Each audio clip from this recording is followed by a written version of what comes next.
Certainly as a performer, the highs are so high, and they're inexplicable to somebody who hasn't actually stood on that stage and had that sense of kind of flying. And then inevitably, because the highs are so high, you can only come down. I think because of the big gaps that we can sometimes have in between work, there's no consistency, it's ever changing. And just when you think that you're kind of on a bit of a roll, then the break and the silence comes. Therefore, you lose the contact with people and you have to assimilate back into a normal life. I think the difficulties in working nights, I think the difficulties in coming off, say, a long-running show.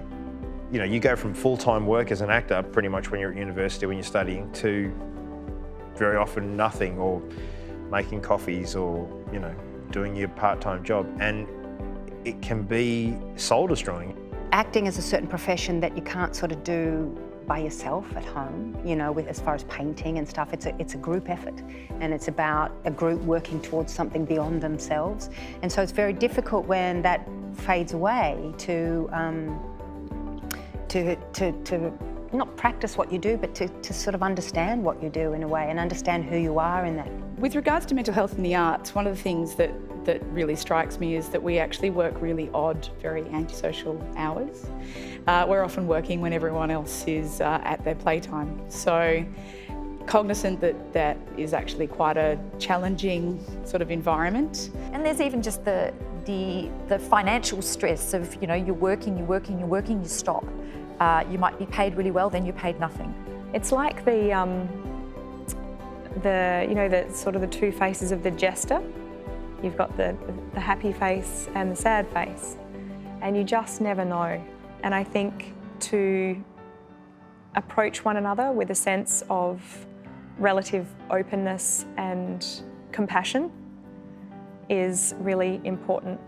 It's about finding that balance of when you're starting out, or even when you're in the middle of it, because you could be riding a wave for 10 years and all of a sudden it just stops. So you've just got to enjoy it while you can, and make sure you've got things in place for when those times get cold. For us, we're a large employer at Arts Centre Melbourne, and for the whole organisation to work, there needs to be a level of sort of harmony, I suppose, which we find is much easier to achieve when people are feeling good about themselves and that they can connect with their colleagues. So for us, it's about the individual, but it's also about creating an environment where we can do the business that we do, which is putting on shows. Something that, when I look back on my career, what I did, which was really, I wasn't doing it on purpose at the time, but I think it was wise, is that I looked at a middle road. So when I was having a time with television where I was having great success, I kind of made myself work harder, but I knew where the middle line was. So I didn't let the highs get too high, therefore the lows weren't so low.